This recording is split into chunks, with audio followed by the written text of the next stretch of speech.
So I want to talk about the micronutrient deficiencies that are created when you actually take a drug. This is one of those things that no one's really talking about. Your doctor's not telling you about this. It's not listed in the label, but it's something that's occurring. And the problem is that as you create these nutritional deficiencies, you create symptoms that then are treated with a drug. So it gets really confusing. You don't know what's causing what. Okay, so antacids. When you take antacids, there's several types. If you're taking like an H2 antagonist, it creates an iron deficiency, B12, vitamin D deficiency, calcium deficiency, zinc deficiency, and a folic acid deficiency. A lot of these nutrients function to help repair DNA. So that's really important for longevity. And then we have proton-pump inhibitors. You get a magnesium deficiency and a B12 deficiency. If this goes on too long, that can create all sorts of severe neurological problems. Antacids in general, like Rolaids, for example, that use calcium, neutralize the stomach, and now you're going to have all sorts of mineral deficiencies. It could be zinc, it could be calcium, potassium, magnesium, all the minerals. They just can't get absorbed. Also B12 and protein. Antibiotics not just destroy your good bacteria, but it creates a deficiency in calcium, magnesium, iron, K1, because the microbes actually make K1, B1, 2, 3, 5, 6, 9, that's folic acid, and B12. Antidepressive medication. You become deficient in Q10, which is really important in repairing the heart. Magnesium, which is a cofactor in about 600 different enzymes. B2, B6, B9, and B12. Antipsychotic drugs create a B2 deficiency and a vitamin C deficiency. Not to mention, there's actually a lot more too. I just put the main ones. Antihypertensive, drugs that reduce blood pressure. So we have ACE inhibitors, which deplete zinc, magnesium, and potassium, which, by the way, when you take potassium and magnesium, it helps you lower blood pressure.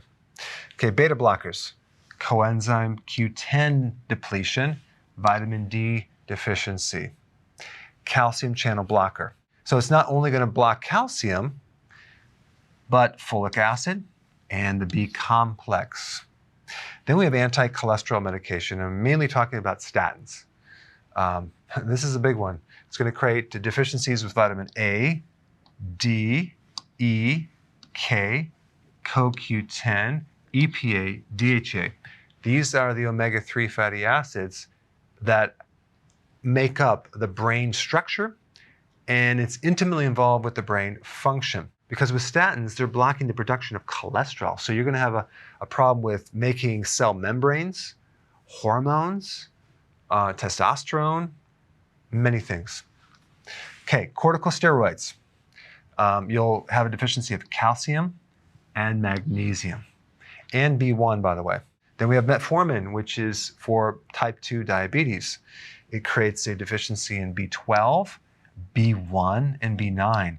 And the other problem with metformin is that it has a black label that it can produce lactic acidosis. And guess what the remedy for that is? B1.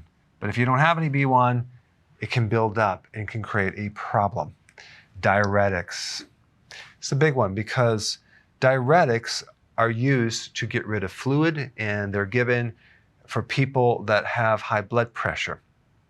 So it starts to block magnesium, potassium, zinc.